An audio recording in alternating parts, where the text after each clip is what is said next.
Hey guys, welcome back to the Grounded Podcast. I'm Marissa, And I'm Michelle. and today we are going to cover healing. And I know that's a big topic for a lot of people. Yeah. So, So it's crazy because I really had envisioned in my mind how I was going to speak on this topic. But then I'm like, you know what? Instead of like it feeling like kind of scripted, I just kind of want to tell a story. But it's my life story, so it's not like a random right, story. yeah. Just hypothetically putting It's a people testimony, in. yeah. Okay, yeah. Yeah. So it's a testimony. So let's just start right there. Wait, can we start? I just want to say this before. What does healing mean for you? Healing is a process Mm. for me. I don't think there's one way to define it because everyone heals It's different, differently. And I guess based on the trauma or different life experiences that we go through, we heal differently because, the effects of it determines how we heal. Right. So for me, it's not one single definition. Mm-hmm. It's just like I It's said, just a it's process just in general, a process right? that we go through. So in my story today, that I'm going to be sharing, the healing process that I went through is just, it took a while for me to get there, and I had to start over a couple times. Well, that's fine. I always say, like healing's not linear. It's not a straight line. It's not like boom, boom, boom. Sometimes you gonna keep going back. You gonna go forward. It's a circle sometimes. So No, just like our relationship with God, it's a process as well too. right. So healing is also a process. You can't rush it. You can't force it. You can't skip steps. And you have to let God help you. Really, and not only God, but people who He brings into your life as well too. Utilizing your community. Right, exactly. And sometimes we don't want to, or we don't see that there is a community of people there to help us. But when you realize it, and when you finally see, like, you're only here to help me, it makes the healing process a lot easier. Yeah. Not easier in the sense I was going not easy, just easier. Not easy, yeah. It's easier to the point where you feel like you're not alone through the process, that you're not doing it by yourself, Mm-hmm. and that when times do get hard, you in fact know that there's somewhere or someone like a support system. You can turn to, which in my opinion is a great feeling, because when you feel like you're going through something alone, it can be dark, it can be challenging. We get, like that movie that came out like a while ago, Get Out, where there's like a scene where they're like in a space. Oh, like that dark hole, and it's like you can't get out. I feel like people who you can't get out. I feel like people who are depressed, or people who are going through some kind of trauma or life experience in their lives, we all fall into that space. And I think that movie brought it to life. I mean, there's nothing. I mean, it's a different concept, but I know what you mean. And I don't mean it's because there's nothing spiritual in that movie. Right, yeah. But I like to use it as an example because I know several times in the past when I have been going through something, and the only way that I could explain to you was that scene. Because literally I would be here, but my body would be. It's like it would be like, because I used to do it, like dissociate. So like I'm here, but like I'm not here at all. Like I would lose time. I would be like, I remember there was a time like I was in a space, and I thought I was only in that space maybe a day, maybe a day and a half. My mom was like, you were down for like 4 days. And I was like, okay, because I think sometimes it's hard for you to even recognize that you're in that space. Because you kind of like lie to yourself, and then you're like, oh. Time freezes, in a sense. Everything around you just stops. Not literally, because everyone else around you sees life just passing the way that it does, but for you, it literally is like time. It just literally stops. Yeah, it's like you have you're in a trance, like a mask on or something, like like you're putting on a face, but you like don't back see, here yeah, you're you kind don't of see, like yeah. So it's kind of like literally an outer body experience. sometimes, It's yeah. sometimes, and because like you could think that you're saying having a whole conversation with someone, and it's your And mind. you're not picking it up. Yeah, but literally, and then once you maybe snap out of it, you're like, Was I and listening? okay, and it's just like you didn't say anything. Yeah, like I didn't like But what like were in we my mind, talking I'm like, about? I literally just had a whole conversation. And I have with no you. clue what you just said. And the thing is, also, I think a lot of people, if they haven't experienced a moment like that, because obviously God had to help us, because that's a Girl, spiritual thing. sometimes it felt so good being in that space. Because it's not it felt good. I think it was just like not caring about anything was just kind of knowing that if you cared about something you had to deal with it was like I just don't want to. And it's But I was going to it's like say escape. right, exactly. I was going to say I think a lot of people who haven't been in that space or who have they've been fortunate enough to not have experienced that kind of heaviness. A lot of times it's discouraging or not helpful because they'll say like, "Oh, well, you're just sad." Like, just it's not just be happy or put a smile on your face or think your thoughts do help, but that's not the whole thing. You know what I mean? So I do know when I was dealing with that was kind of an issue. As you know, I used to have a friend and she was just kind of like, well, you're depressed, like, are you sure, like, do you remember me? Yeah. And it was like, I don't want you, if you're just sad, like, just say that.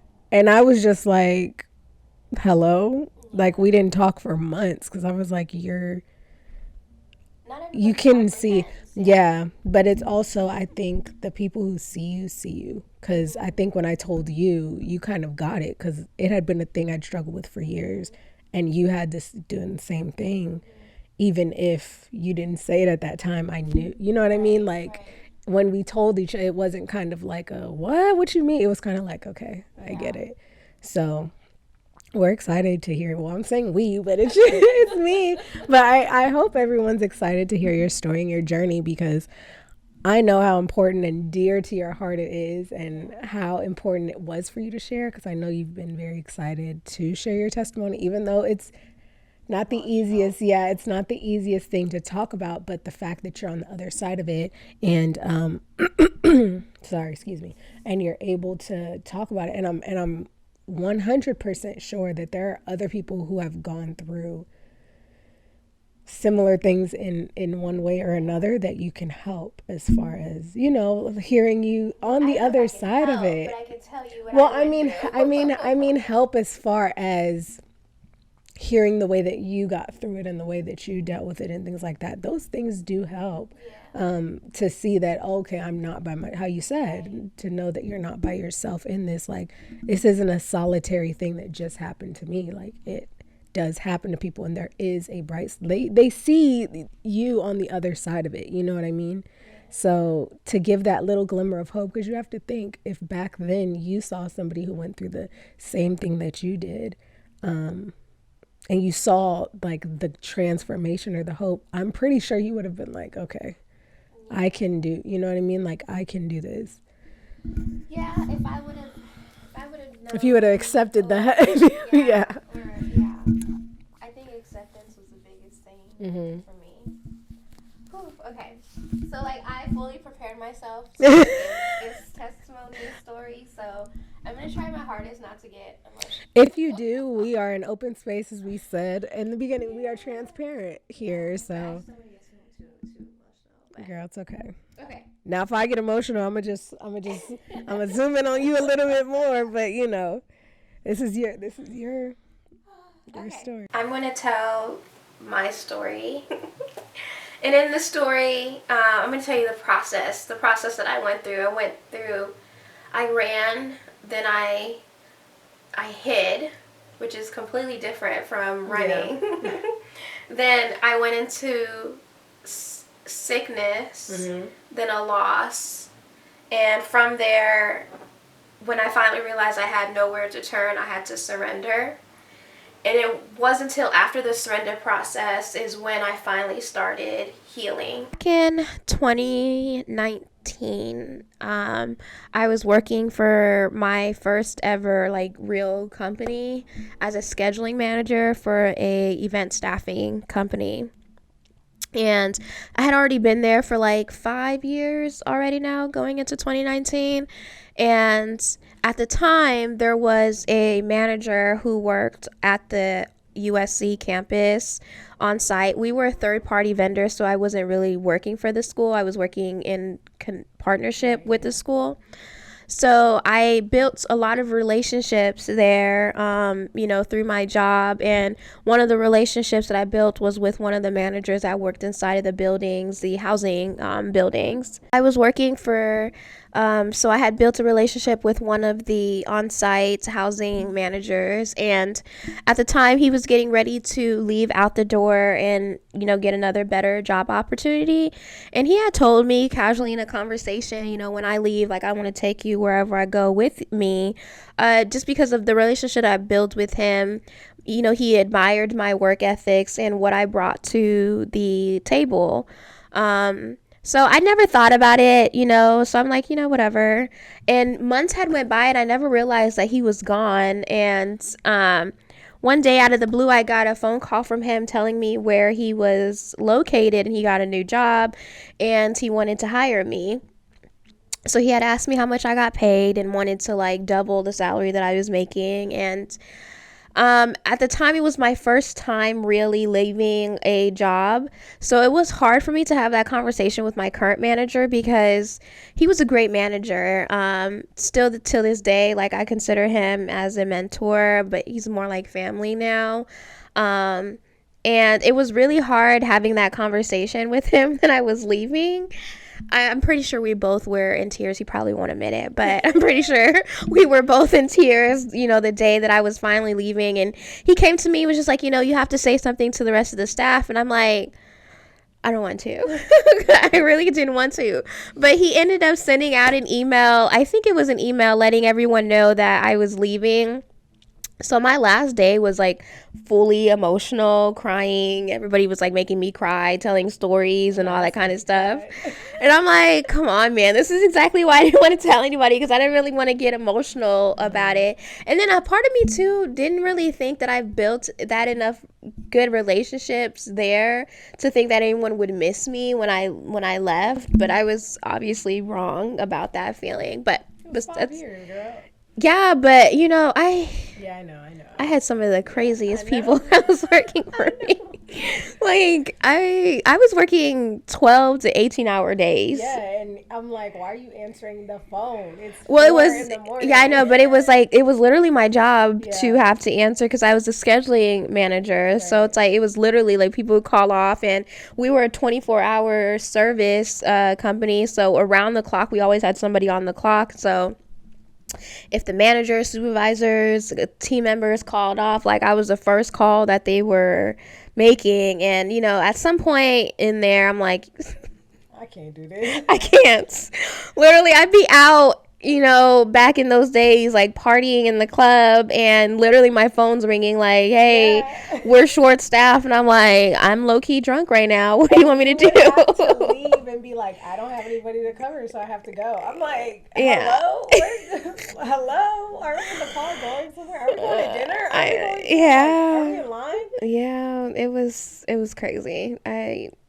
We learn from every experience that we go through, so that's all I'm going to say about that.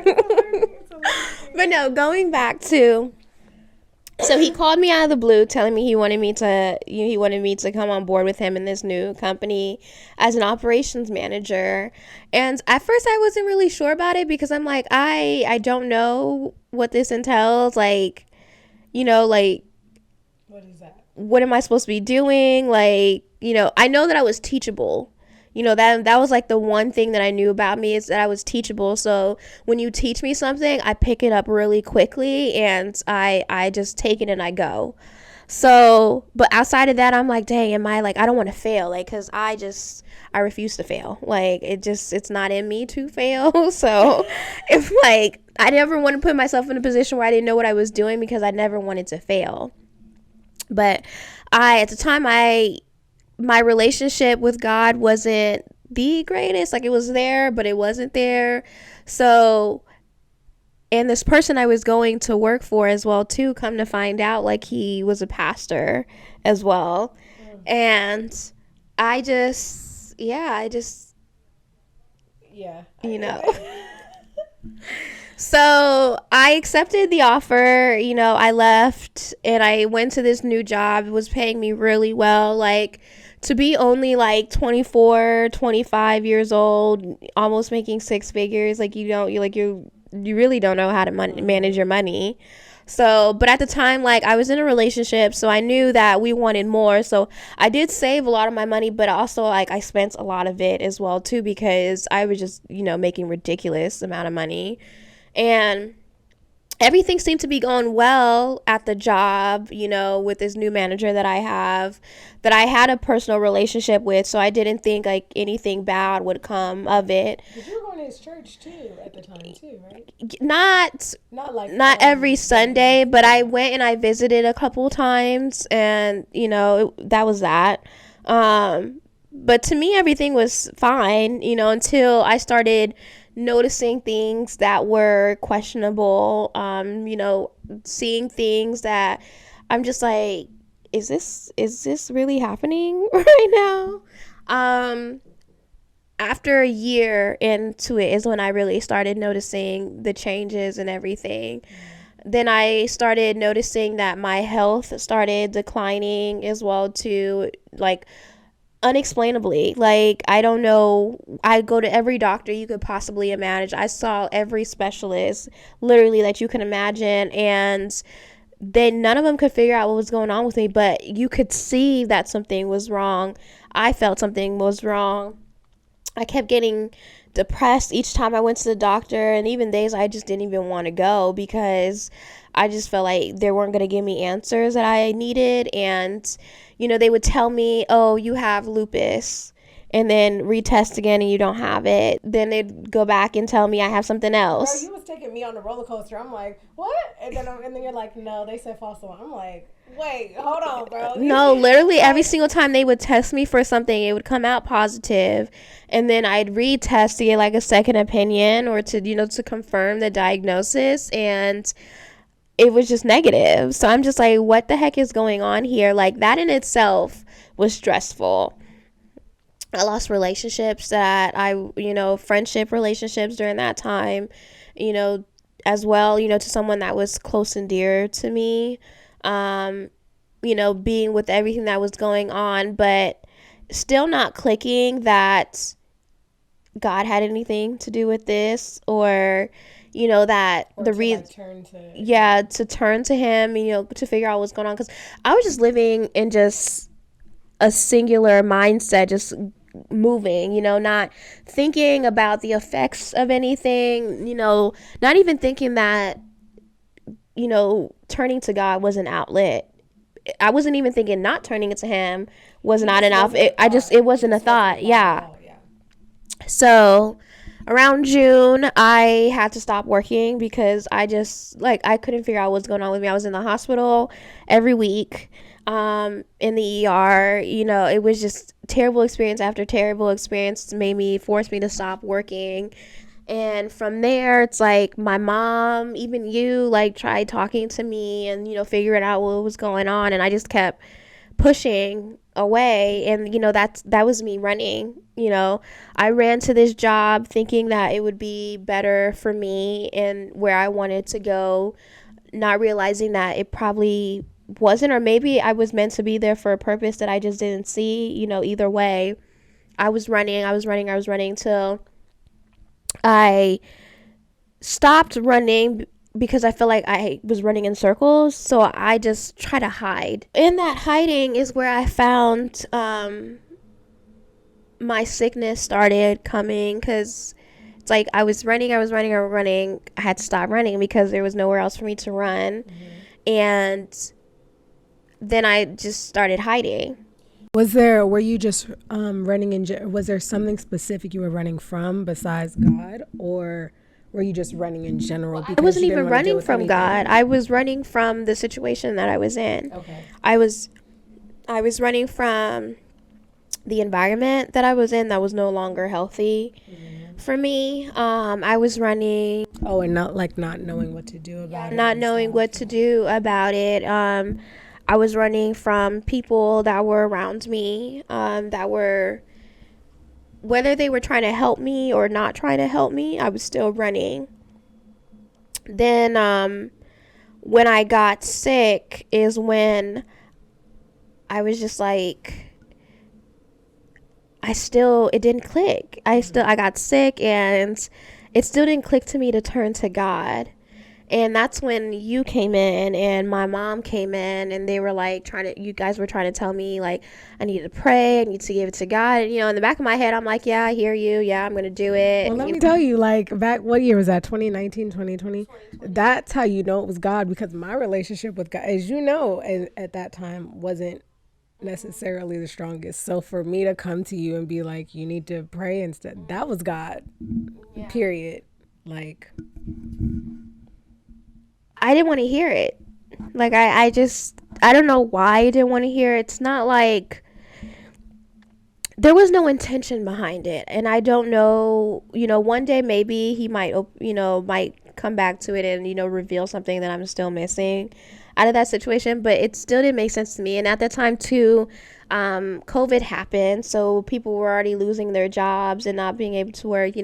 Luckily for me, like even through all that and not even turning to God, like still he had my back, because I had went on medical disability, which had provided me the funds that I needed to continue to be able to support myself while I was sick at the time. And you were able to leave that environment that you weren't supposed to be in. But I still didn't accept it, that I wasn't supposed to be in there. I was blaming everything and everyone around me at the time. To that, like we're now nearing the end of 2020, entering into 2021. I thought I started feeling better, but I still was kind of depressed and, kind of covering and hiding those thoughts and feelings that I was feeling at. So even through this sickness, I couldn't figure anything out. I just was going through the motion. I kind of came numb to it. And I'm like, accepted, like, this is just my life now. I'm just going to be sick and no one's going to know what's wrong with me. We're just going to keep treating the symptoms and not finding the actual root of the problem. So in 2021, I had found out that I had gotten pregnant at the time. And I wasn't trying or anything. It just kind of happened. And what's crazy, though, is, like, in my mind, I still question it, because it's just, like, as a woman, and you know what I'm saying? Like, you said, like, you weren't trying not to either, so. No, but I was very, careful. No. I knew that. Something was. But because I know how responsible I am, and I'm very in tune with my body to know when something is off. That's why I'm trying to tell you, like, I really didn't understand how it happened. Like, not 2 + 2 = 4 kind of situation. It's like, no, the math adds up, but it's still kind of, what is it? So math ain't mathin'. It wasn't math in that day. So now I got pregnant and I was kind of depressed about it. I didn't really have the best reaction from people when they found out that I was pregnant. It was hard for me. I wasn't in the best space, and my relationship as well too. So it was not the easiest pregnancy ever. It's not how I wanted to find out that I was having a baby coming into this world. But I accepted it, and I just kind of feel like I was going through the motions, though. Like, I was never really truly in the right state of mind to process everything that was happening to me. Fast forwarding a little bit more to now, we are in June of 2021, and it was just a normal day for me, and I just started feeling pain. on my chest, on my side, and I was just like, because I know my body so well. That morning I had went to physical therapy, and that afternoon, like, I don't know what happened. Like, I was feeling fine until I wasn't, and I had told my partner that I wasn't feeling well and that I needed to go to the hospital. And we get there, and so much was happening. Like, it's a lot to digest still. But I really, like, when people say that the healthcare system does not care about people, like, I really got a taste of it that day. Yeah. So I really got a taste of it that day. And what blew my mind was the vast difference that my partner was treated just by the difference in how he dressed the next day coming into the hospital. Yeah, and he kind of know, because he works in a hospital, so he kind of knew, like, okay, let me not pull rank, but like, yeah. And I think that's crazy how they treat you completely different just based off of that. I mean, I don't think it's right. I mean, I'm not saying that they're wrong either, but it's not right. But it's, if you're in the healthcare industry, isn't your goal to help? You know what I mean? Help. But I feel like they become numb to situations because people take advantage of it. But it's like, the boy who cried wolf. Just because someone cried wolf doesn't mean that when it actually happens, that happens. Like, you just ignore it because everyone else before him was crying wolf about it. Yeah, I feel like if you grow numb in those situations, you should probably leave the healthcare industry. So. Yeah, so that day I wasn't taken seriously. The pain that I was going through was so real, but obviously it was really busy in the hospital that day, but I do not feel like for any reason that I should have been ignored the way that I was ignored. And they didn't do proper procedures and protocol to ensure that I was safe and my baby was safe. At the time I was 21 weeks pregnant.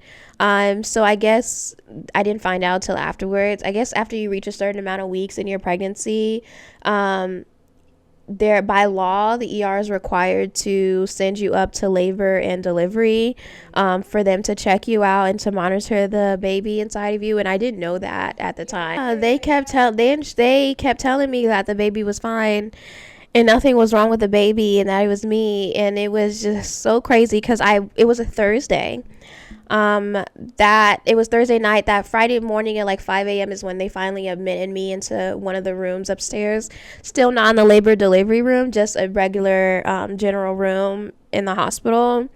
And it was on Sunday the 21st when they finally a doctor came to see me and told me that my pregnancy was at risk and that they needed to, take out the baby immediately because the baby was toxic to myself and in itself as well too, which was completely like it's like your heart. My heart stopped because I'm like, what do you mean? Like, for days you guys have been telling me that everything is fine, and and they've been giving you all this medicine. I was like, are you sure it's safe? And for I the kept baby? asking, like, is it cool for the baby? And they're like, yeah, it's fine, it's not going to affect the baby at all. And then finally, and then the way that, and I understand now that the way the doctor came in, his priority was, I need to save this patient because someone else failed at their job, and now it's time for me to make sure that this patient doesn't die and their baby doesn't die as well too. But there was no way to, according to them, for them to save my baby at that stage that the baby was in, because the lungs weren't developed enough, the skin wasn't developed enough. Had I been able to carry for a couple more weeks, then the baby would have been in the hospital for some time, but it would have been a viable baby to live with no guarantees that they wouldn't have any deficits, but at the time it would be a baby. Yeah. And I remember before then they were telling you it was something like with your gallbladder. Like it was something completely different. So that's why they were pumping all this stuff in you. And morphine. Right, but not even more, just other medicines too. And then they're like, oh, the baby's toxic. You know what I'm saying? Like, y'all did it. So yeah, so come to figure out, like, they should have put me on steroids and send you to maternity immediately to be monitored and everything. I just know for me at the time, like, I froze because I didn't know what to do or say. I didn't have the option of going and finding a second opinion. I didn't have the option, like, everything was so time consuming, and they kept telling me, like, no, your life is at danger at this point.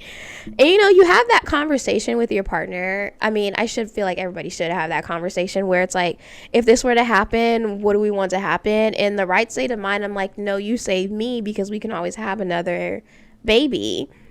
At that point, I was just like, no, you save this baby. I don't care what happens. It's so funny. Like, I've always thought, like, I would be like, no, save the baby. But I've heard different people's, like, argument. And I'm like, okay. But you won't know until you're put in the situation. Yeah. And I don't really care what anybody says. Like, everyone has an opinion. Obviously, you're always gonna have an opinion when you're not the one in the moment dealing with the situation.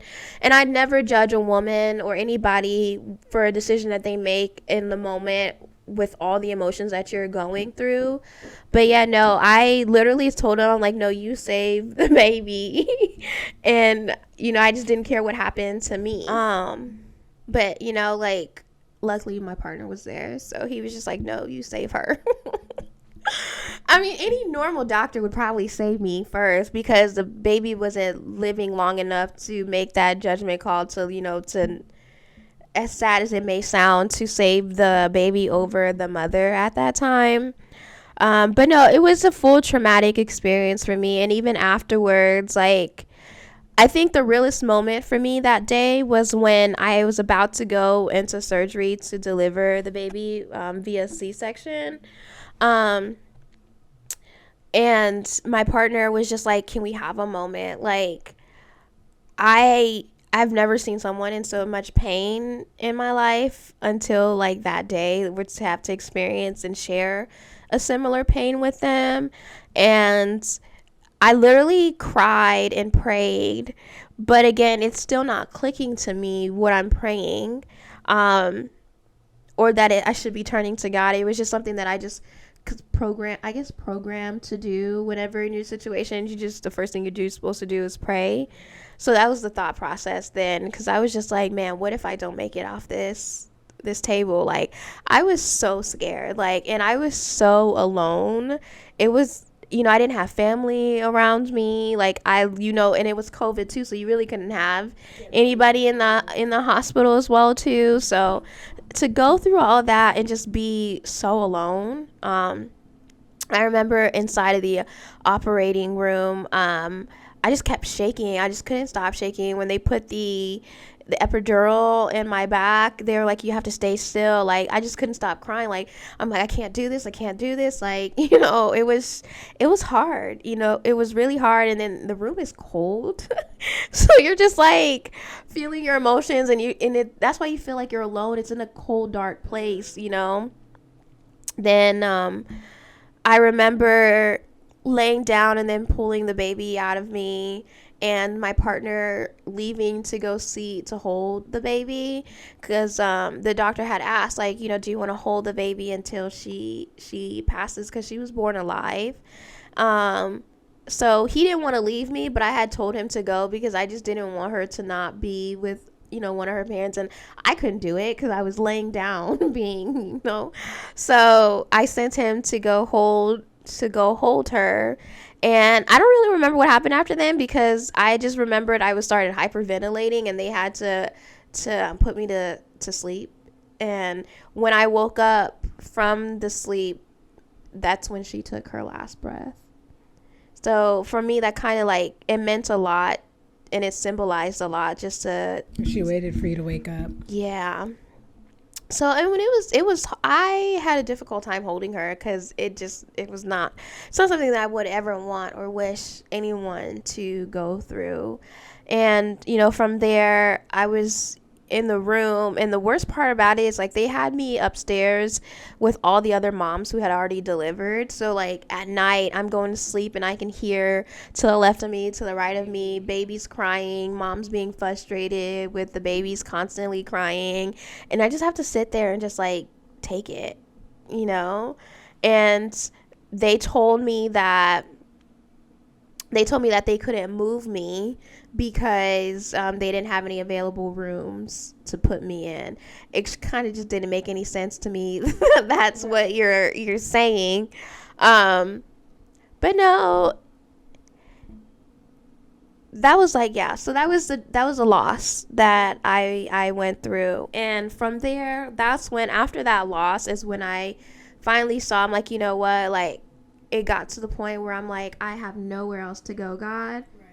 So I like literally fell on my knees and I'm like, here. Yeah. And I feel like even at that time, you didn't necessarily have time to process the loss because you were in the hospital for 10 days, like after, getting things for yourself because you almost passed as well. Yeah.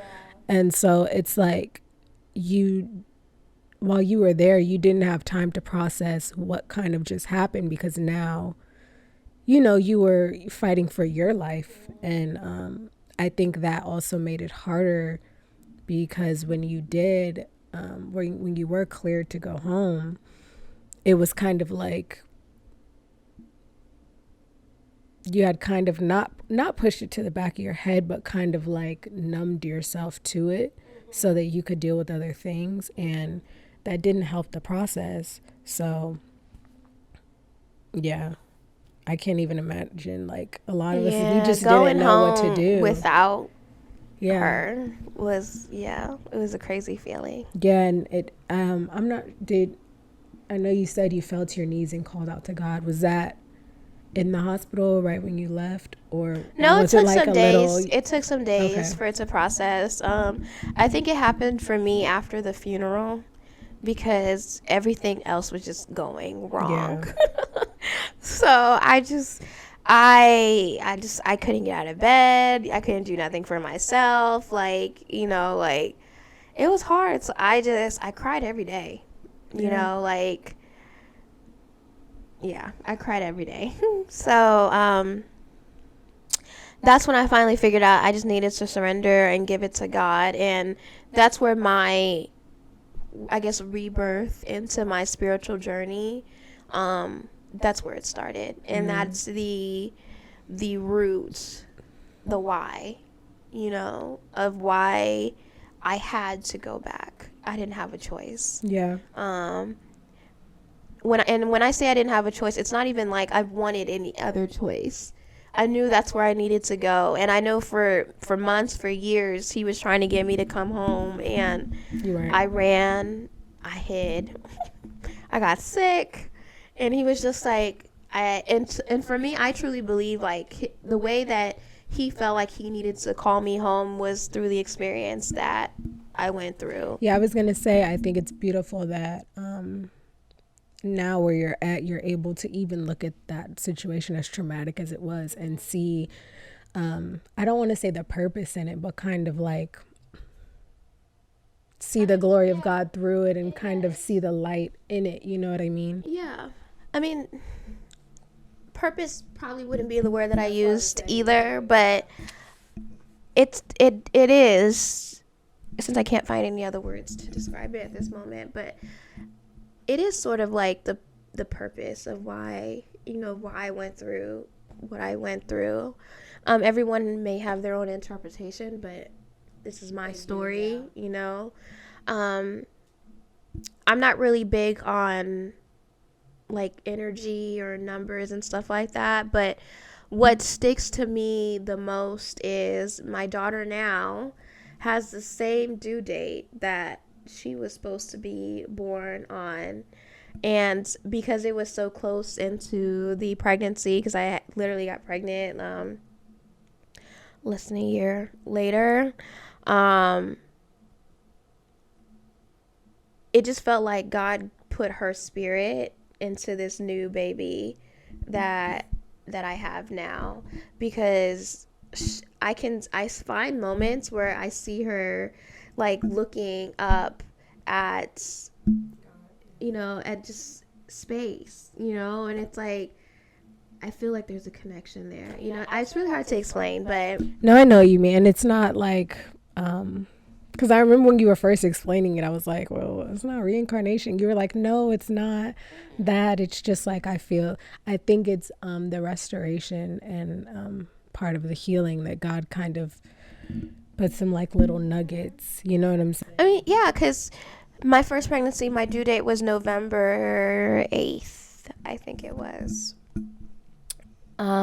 Destiny, who's my baby now, she was originally supposed to be born on November 8th, but because I had to have a C-section, she was born like 2 or 3 weeks earlier. I was about to say, you don't know the day. No, I was trying to figure out how many weeks it was, but 2-3 weeks before that. So it just, the way it just aligns itself. Like, to me, it's nothing. No, it's okay.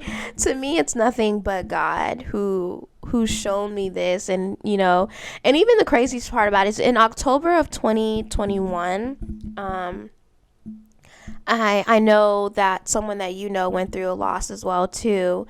And it was at the same time. Remember that day I called you and I told you, like, I had a dream that God told me exactly when I was going to have another baby.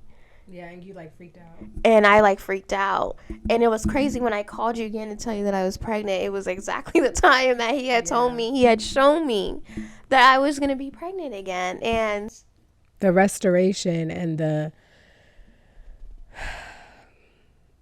he will give you, you know what I mean? Yeah. And it feels good to know that he's there. Yeah. And like, some people might look at this and be like, why did God do this to you? Or why did he put you through this and X, Y, and Z? And those might have been the same questions that I may have had back then too. But when I take a step back and just look at the whole picture, like, I can't do nothing but thank God. Yeah, because I know there's people who will probably be like, well, as you know, like, oh, you're not married or whatever. But even still, God blesses in situations. You know what I'm saying? Like, to discount a move of God because of imperfections or you know what I'm saying, or of not mistake, but like things that humans do. Yeah, that's unfair to God. Yeah, and what's crazy is that everyone has their own stories, and Destiny's dad and I, we are in union as one. It's just not something that we talk about or share with other people, but I could argue the point if people tried me. If people tried me, like, okay, everyone has their own story, and I just don't feel like, people need validation. I don't need validation, not anymore, because I've already received everything that I needed from God. He's shown me and spoken it to me, and her dad and I are on one page. We see things, we talk about things and plan things the way that we want it to happen, and the way that we bring it to God to make sure that God's in the midst of it as well too. Yeah. So I think it was especially like hearing it's funny hearing it, knowing like how it happened then, and it's just like looking back, it's like, wow, that really was like a traumatic experience for everybody, because it's like nobody really knows what to do. You know what I'm saying? Like, what do we do at that time? But it's beautiful to see that God helped you through, because I think that he also had it to the point where, not that you couldn't lean on the people around you, but it was to the point we were all dealing with stuff too, and we didn't necessarily know how to give you what you needed at that time. So you literally had no choice but to lean on. Like, we could try to help you as much as we could, but it wasn't enough. You know what I'm saying? It wasn't enough because we weren't meant to help you and comfort you in that way, because you needed to turn to him, because that's what he wanted. So what I ask you is, when it comes to like feeling hopeless and like illnesses and loss and situations where you feel like all you can do is run, but running isn't doing anything for you, or being in a situation where you feel like you're in over your head or you're overwhelmed, like where you're in a place you feel like you shouldn't be, but you also don't know how to leave or anything like that. Or, you know, you said that you kind of were depressed even when you were pregnant, but then when you lost her, you still felt how. I know that there's people who are dealing with that, maybe not all of it, but in some aspect, in some way, shape, or form. So I wanted to ask you, what would you say to them? Like, what helped you through, or if what you know now, if you went through it now, what would help you through it, and kind of give you that comfort and strength to push through? You know, that's really a good question, because even now, looking back at it, and if I were in the place that I were in now, then literally it's different for everyone, but for me, falling on my knees would be the only thing that I could tell anyone, because there's not anyone around you, even if they share experience, who can actually pick you up when you go through something of that sort, of any kind of loss. I don't compare any loss to another. I think a loss is a loss. And for me, you know, some people tell me, well, you know, you didn't really meet her, so your loss is a little bit different from my loss. But I felt her. I carried her, you know, like she moved in my stomach. So it was still a hard loss. So for me, like I said, I just would tell people to go on your knees and pray, you know, call for God. Even if you don't know what to say, just call for him, and he'll do the rest. That's all he needs you to do, is just call on to him, and from there it gets easier. You know, not in the sense of the pain going away, but I wake up every day because I know I have someone there to, you know, to call to talk to vent to pray to, and who provides me the answers that I need. So that's what works for me. You know, I know in the Bible there was a story where there was a woman who, I don't know, was it leprosy, or she had some kind of blood issue. Oh, she was bleeding for years, and she pushed through. And she pushed through the crowd, and it was in Mark 5:20 something, 25 to like 29. I'll find it. Yeah. So she didn't even call to God. She just went, she just touched the hem of his garment. Yeah, his clothing. And the crazy part about that story is, how did God know? You know what I'm saying? Like, I was gonna say, a lot of people focus on the healing part, yeah, but that's the part people don't ask the right questions for. It's like he noticed. It's like he noticed me. Yeah, he noticed. Because one of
I was gonna I was say. waiting for you to come home. Yeah, and a lot of people, I've had conversations with people who, they're not necessarily believers or they're kind of against it or whatever.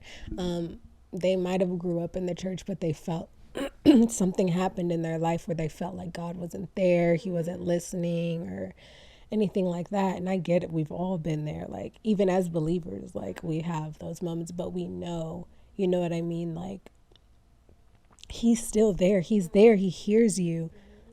Just lean on him, and he really does love us. Like, and it's a love that we can't necessarily fathom. But I think that a lot of people who have dealt with tragedy or loss, any hardship at some point has felt God, like, God, where are you? But when you're on the other side of it, you see exactly where he was in a lot of those situations. And I think knowing that God is a comforter is a part that a lot of people overlook about his character. And it really does carry us through. I don't know if you've ever seen that picture of, like, or it's like a saying or something, how there's like two people's footprints in the sand and then it turns into one. And then I've heard people say, like, oh yeah, because he left. No, it was because he carried you through it, because you couldn't carry yourself. You weren't meant to. We shouldn't have to carry, you know what I mean, certain burdens. And him being a comfort, he's a father. And I think getting that realization and understanding, no matter what your relationship with the father, with your father is, not you specifically, you know what I mean? I mean, with your father is, God is a good father. So the humanness, the imperfections that dads and human fathers, he doesn't have those imperfections. He cares about you. You are his child. Like, you are his child. Like, I don't know how else to really describe it, but I think it's really important how you were saying he was always there. He's always here. He's never going to leave. You might feel like, oh my gosh, this is too heavy. He didn't leave. He's there. He's waiting for you, you know? I think I wrote this down because it's a question that I feel like we all should just ask ourselves. In James 5:13, it says, is anyone among you suffering? And he asks that question, and then he answers it by telling you, then he must pray. And then he also asks, is anyone joyful? And in that response as well, too, he tells you, then you sing praises and you continue to pray. So whether you are at a sad point in your life or the happiest point in your life because he's blessed you so much, it doesn't matter what it is. You pray. Yeah. You turn to prayer for everything because you need that prayer to feed you. You know what I'm saying? Like, sometimes the same way you wake up every morning, and whether you're a coffee drinker or a tea drinker, whatever your morning routine is, it's no different from someone like you and I who wake up and we just go on our knees and pray as a part of that morning routine. Because the same way people feel like I need coffee in order to get my day started, I need prayer in order to get my day started. I need God in order to get my, you know what I'm saying, to get my day started, because my day won't continue to go without me feeling like he's there with me, even though I know if I miss a prayer one morning, like, he's still there. But I feel better. I feel that my day is, no matter what happens through that day, I know that I started at the feet of God. In any direction my day goes from there, I can handle it because he's there with me. So my coffee is my prayer. Yeah, I've had to try to spend time with God before I even pick up my phone, because I had to get to the point where I was like, the first thing you do is, oh my gosh, you know what I mean? I've tried to get into the habit where it's like, no, those things can wait. I need to right now. I need to talk to God. I need to, and they were. The thing is that you don't know what your day holds. We're supposed to ask for strength every day, strength enough to get us through. We don't know what kind of strength that we need for this day. Only He does, because He knows what's going to happen in your day. Right. You could think like, oh, I'm fine, and then you have the worst day.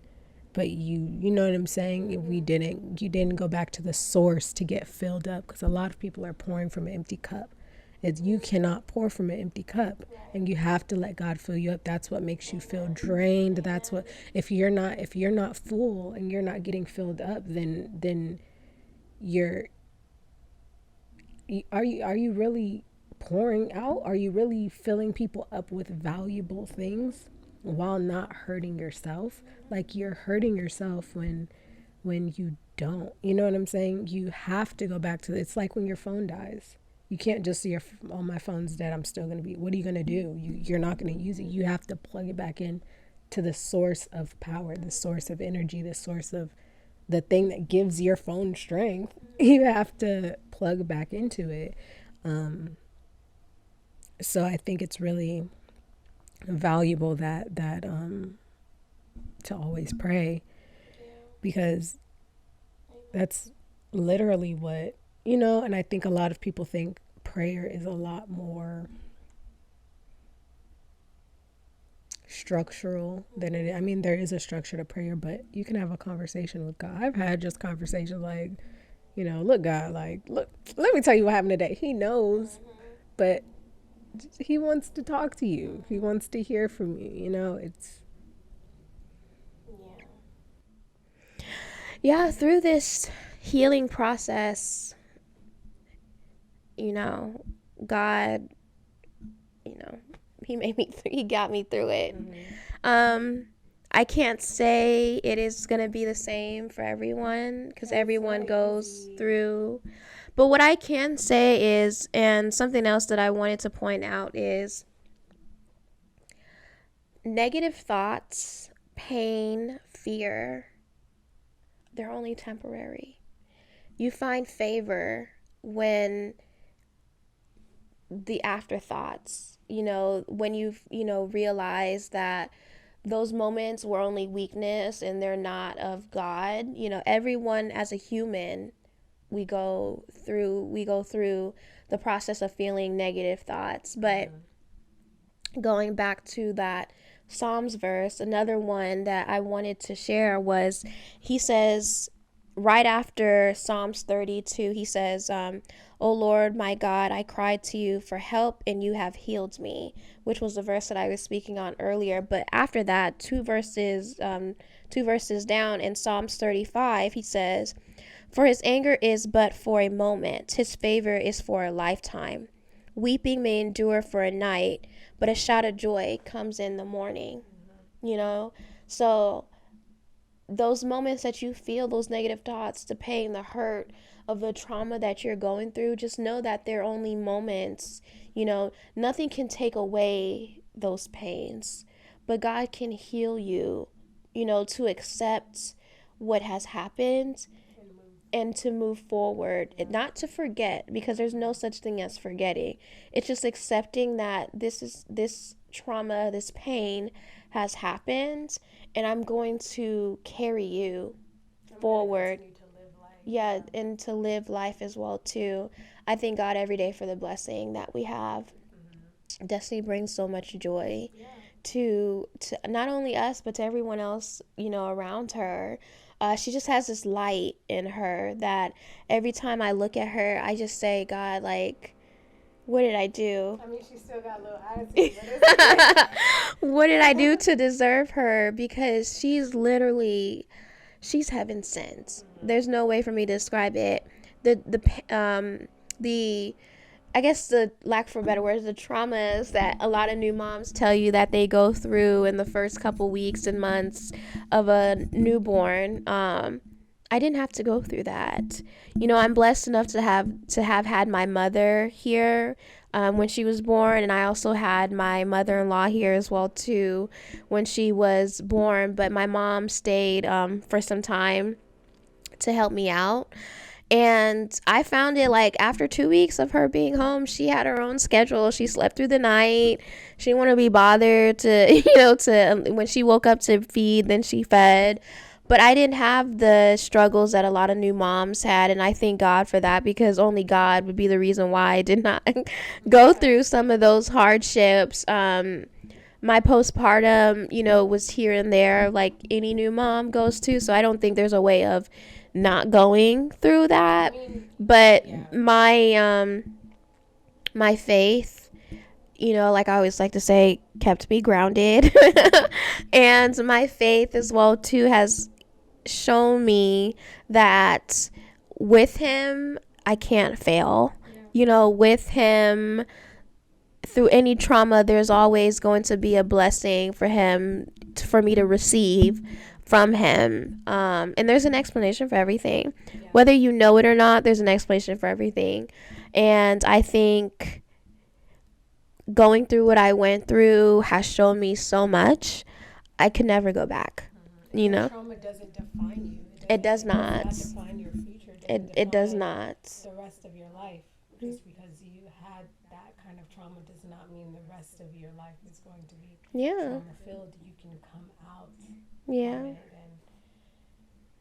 And I thank God every day. He is my source of everything, and I think by now people have finally realized that Jeremiah 29:11 is it's kind of just like everything we talk about just stems and roots from there, because his plan is like no other, like to sit there and try to make plans and try to tell God what you're about to do and how things is about to go all the time, like all the time.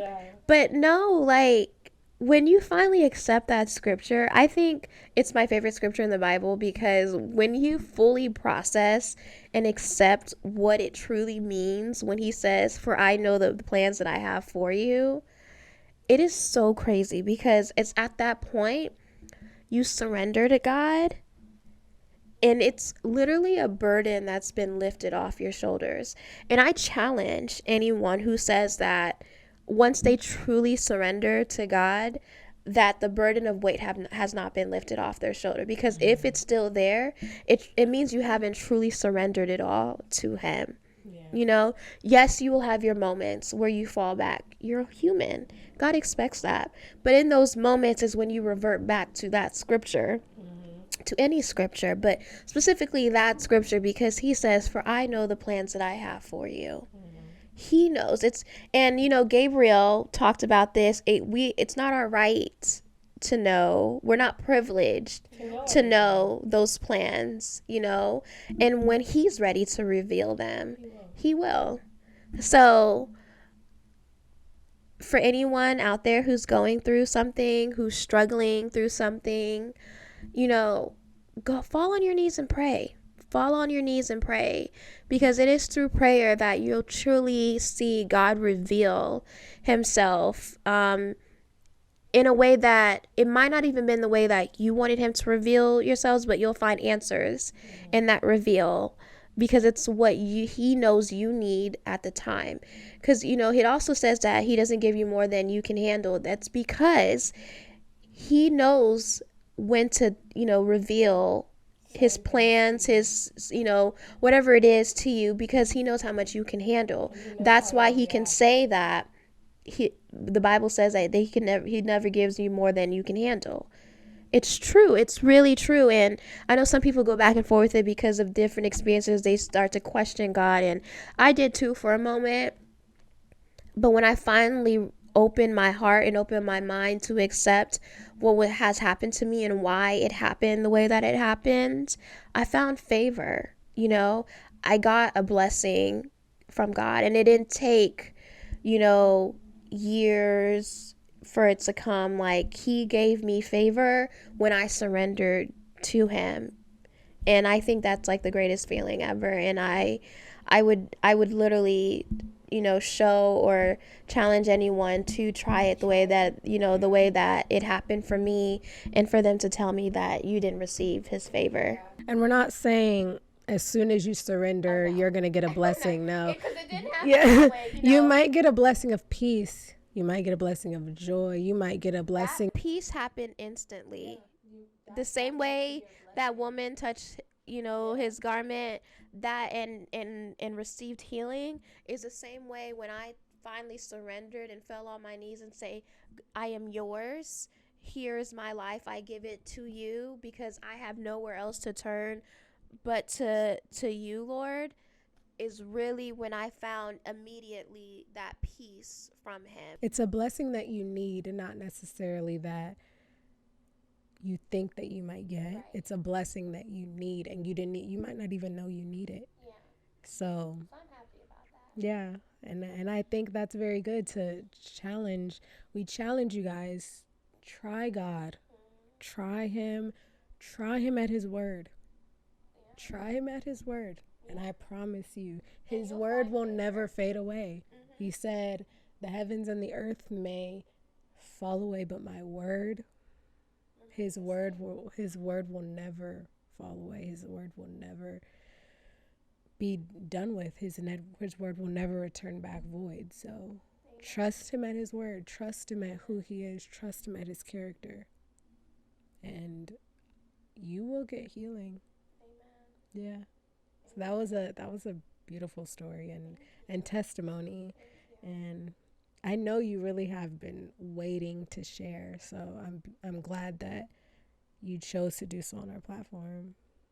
And I know I'm saying it like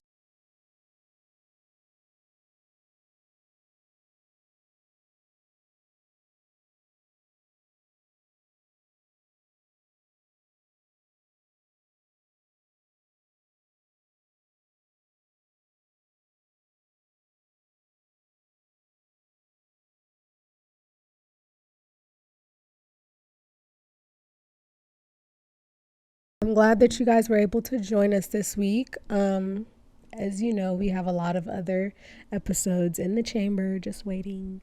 So glad that you guys joined us.